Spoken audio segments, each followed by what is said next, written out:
Okay, so just wanted to do a quick review for The Solutions-Oriented Leader by Dr. Rick Goodman. Just bought it and finished it, and the book is fantastic. I like it because it's not too vague or overwhelming. It's just super easily understood and actionable. I never felt like I was questioning how I was going to implement any of the things that Dr. Rick brought up in his book. Right now we're actually in the middle of hiring for a salesperson, and so I especially appreciated chapter 4.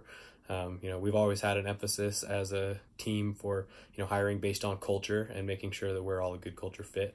But I think this book does a great job at helping you navigate through some of the tricky decisions that have to be made and just hire for the right reasons the first time. And I don't know, I think there's just something to be said for feeling extra confident about something that's not always easy.